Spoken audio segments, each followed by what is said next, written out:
Hello and welcome to another video. Now, I've come across a dessert that's a Lithuanian dessert called Tingynis. Tingynis is, the name means laziness or the lazy one. And it lives up to its name. It's super easy to make. It's super delicious. I hope you enjoy it. There's one thing I want to say about it, in that it's superficially similar to a number of desserts throughout Western Europe called things like chocolate salami or chocolate sausage. These desserts look very similar. They have some similarities in some ingredients, but after reviewing a bunch of recipes, I don't believe that these recipes are related. This dessert that I'm going to make for you today and show you how to make is basically pieces of cookie suspended in a chocolate caramel that is rich, delightful, and very uniquely Lithuanian. So, hope you enjoy this. Next I'll go on to the ingredients and then we'll do the preparation. This will be a short video today, and but I expect that you'll all enjoy it and get a lot out of it. Yeah.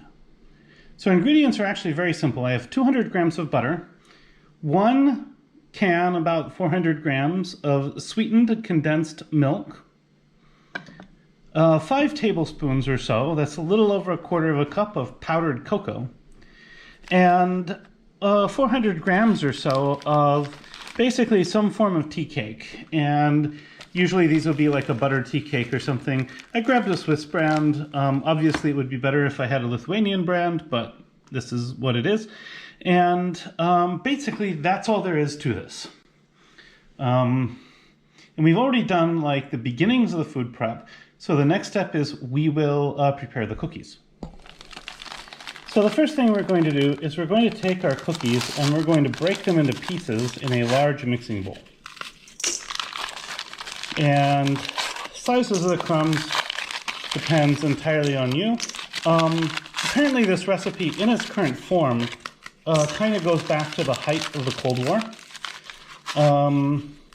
And apparently it was a matter of somebody trying to make a different dessert and having to save it by adding these kinds of cookies. So we're just going to crush these cookies a little bit, add them in here, and I'll be back when all 400 grams or so of cookies are crushed. Ooh, that was bad. But yeah, once that's all done, I'll be back, and then we'll go ahead and start the next step.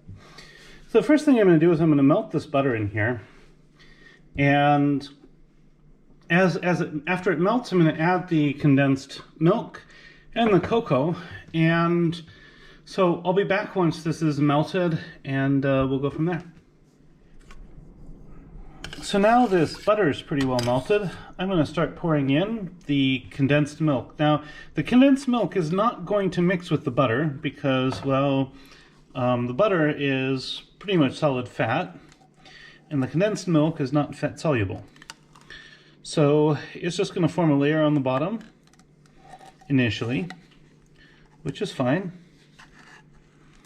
We need something to emulsify it with, and that's actually provided by the cocoa. Cocoa is, interestingly, an emulsifier, which means that we can use it to bind fats and other liquids together. So here we have our condensed milk in. I'm going to scrape off my spatula and then start to stir in the cocoa. And the cocoa is where the magic happens. This is where things start to come together. Because like if I stir this right now, you just see separate. You see separate butter and condensed milk.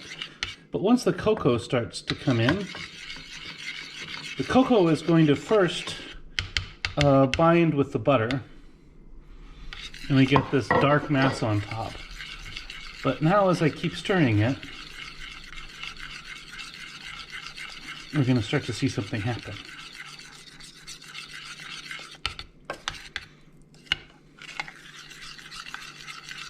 We start to see the underlying stuff start to darken a little bit, and we can start to see the what starts out as little bubbles of chocolate butter will start to form a thicker emulsion.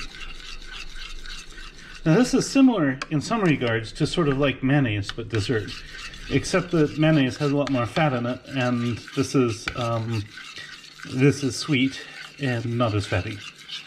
But you can start to see the amount of butter floating on top is getting less and less. And if you were stirring it yourself, you would notice that it's already feeling thicker.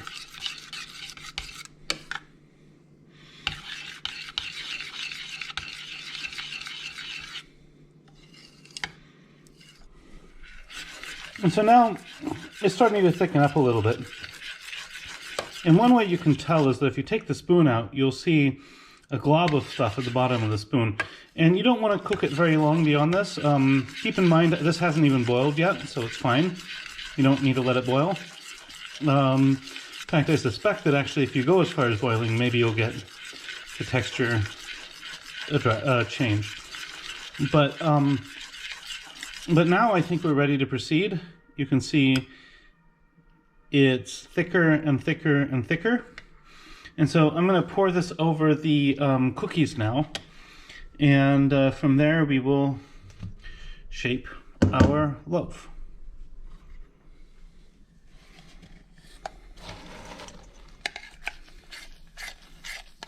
You can see the stuff that was starting to boil on the bottom. I'm going to scrape this off.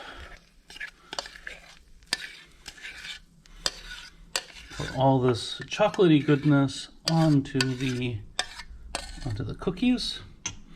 And then I'm going to take my spatula, see how much more I can get out.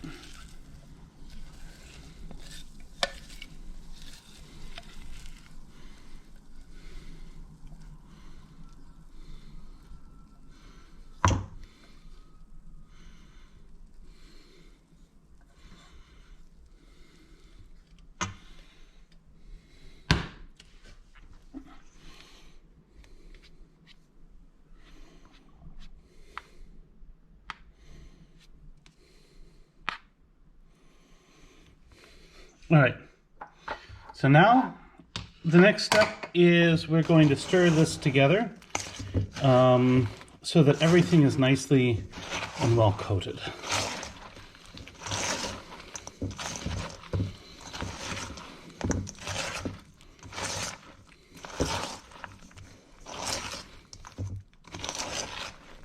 Now at this point you have to start moving a little bit fast, because as the caramel mixture cools down, it will solidify. So we don't want to just like walk away from here and come back in a few minutes.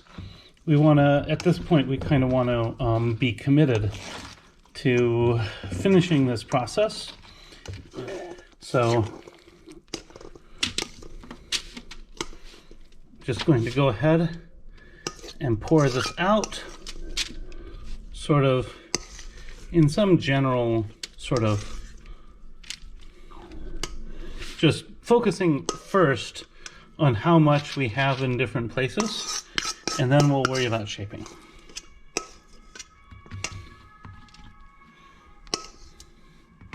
All right, now that that's there, I'm going to take my spatula and finish this up.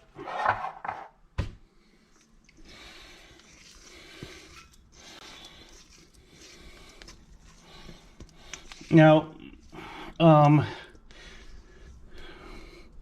this part is, again, this dish is really easy to make. I would put it at a pretty close to I mean, the only thing that's difficult is kind of figuring out that, yes, it's starting to thicken up a bit, but even that's not too hard. And here we go. So, there we go. And now comes the shaping.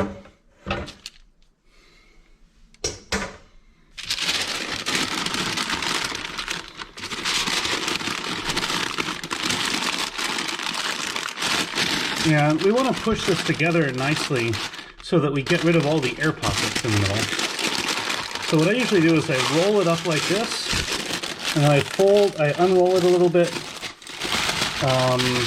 squeeze, squeeze in a little bit, and then pack it.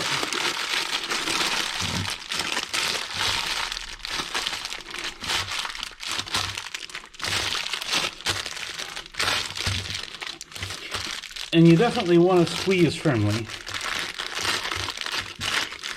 If you want a more round shape, squeeze from a few different angles so that you get like a proper log. And then we're going to let this cool down to room temperature. Then I'm going to put it in the, once this is room temperature, I will put this in the refrigerator overnight. And tomorrow we'll come back and cut it. And look at it then. So that's more or less all there is to it. If you really like this dish, I strongly recommend making a second one before you finish the first, and that way you're not rushing to eat it, because it takes some time in the refrigerator. So now this has been in the refrigerator almost 24 hours. So we're going to go ahead and unwrap it.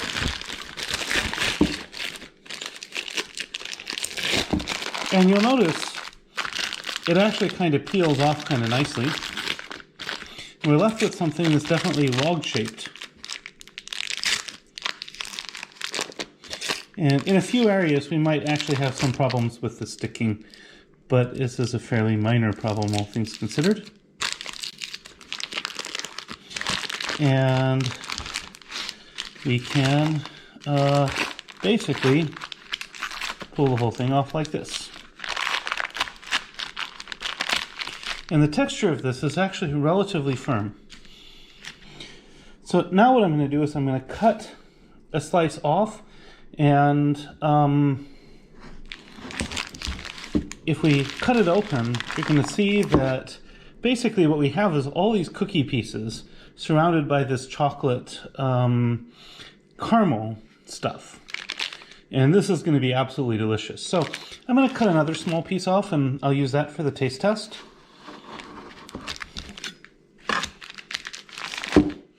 And if you want to present it, you'll just lay it out on a plate like this, and maybe with you could drizzle some chocolate syrup around to make it look nice, but I don't have any of that. So I'll just put it on a plate, and then we'll go from there. So to present this, I'm not even going to add any garnishes. I'm just going to take a few pieces and I'm going to lay them out like this, and then I'll serve them with some tea. So that's that. Next I'll do the taste test, and we'll go from there. And now for the taste test.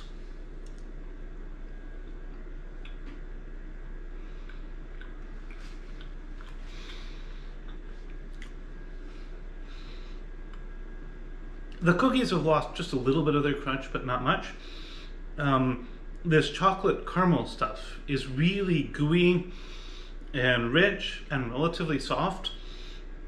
The texture of this is just delightful. It's very quickly become my favorite chocolate cake that I've had so far.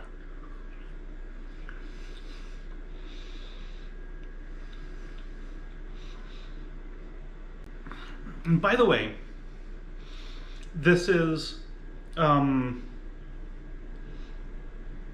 perfect accompaniment for like a hot beverage, like a tea or a coffee or something. It's just delightful. So anyway, I hope you enjoy this as much as I do.